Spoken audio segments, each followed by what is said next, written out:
This morning I'm going to tie a beetle pattern that I call Skip's Beetle. I think it's a variation of an old Welsh pattern. It might be 500 years old, but it's using some different materials, and I think this particular pattern is really effective on central Pennsylvania streams in the summertime and early fall. So we start with a partridge wet fly hook size 10, and start your thread.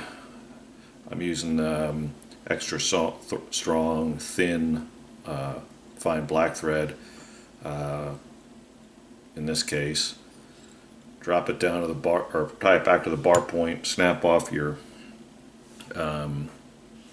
excess, and then get a couple, or two or three, in this case 3 strands of ostrich herl that's dyed black, and along with that I pair a strand of black crystal flash.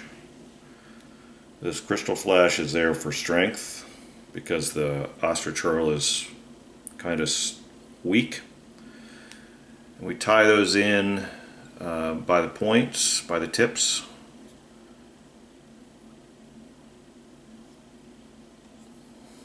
Get that tied in really well.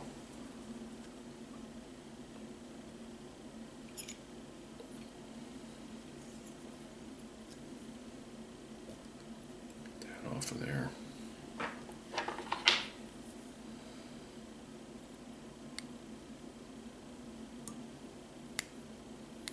Okay. So take your herl and crystal flash combo, twist that really well. Make sure that that's bound tight and the fibers from the herl will stand out really strongly or stiffly. And then we take one of these hackle pliers, snip the excess off so it's easier to wrap. And now this particular pattern, I like it when the back of the fly is thicker than the front, much like a beetle.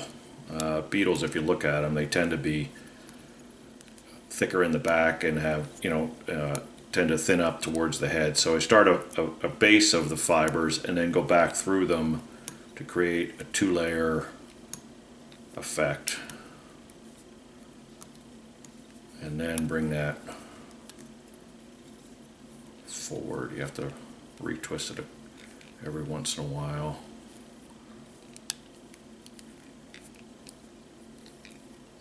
Like so. The neat thing about the ostrich herl is that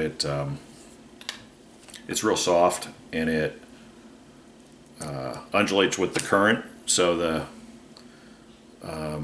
there's a lot of movement in this pattern, which I think the fish like. They seem to like the bug a lot, so that may be one reason why. So notice how it has sort of a thicker back and thins out towards the front. And then you need a soft hackle feather. This is from Collins, this particular feather. This is dyed black, it's hen, and you need to strip off this fluffy stuff at the bottom of the feather so that you now have a feather that looks like this. And then I snip off most of the stem, just giving a tie-in point, and you want to tie this in so that the feather's naturally curved. The fibers are naturally curved towards the back of the bug. So tied in by the tip of the stem, tie that down really well. And what I like to do is bend that out a little bit, because what that'll do is it'll make it easier to wrap once that feather is standing up nice and straight. And you simply hook in your hackle pliers again and take 2, maybe 3 turns. Depends on how leggy you want this to be. I think that's probably good enough. Overdoing it, I think, doesn't really add anything to the pattern. And I go back through the fibers just to make sure that is really secure, and back up to the eye of the hook. Snip off the butt end of that feather, or the tip of the feather, and then sweep the fibers back and build up a nice head. If you notice, beetles have these pretty distinctive heads normally, and I think there's more types of beetles than any other insect, so there's a tremendous amount of number of varieties. But notice when you build that head up how it holds the fibers back, and then you can just put on a simple 3-turn whip finish. And you want to put some head cement on here, just a drop. But that's as simple as a fly can be, I think. And at the end of the day, this is a really effective pattern. You can fish it down and across, as a traditional wet fly.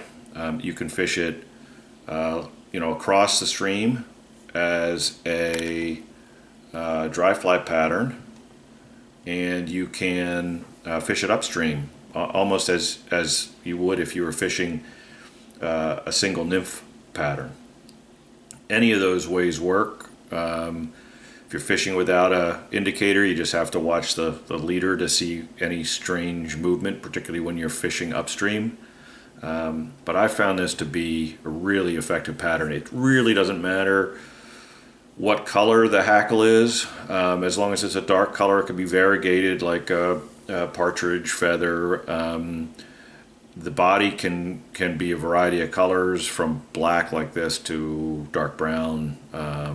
Try different things, see what works best on your waters. You can also tie this particular pattern down to size 18 for the little beetles. Pennsylvania, we have something called a willow beetle. That's a really tiny black beetle that blows off willow trees in the summertime onto the water, and the trout seem to like those quite a bit. So good luck with it, and I hope you find it as useful a pattern as I do. Have a good day.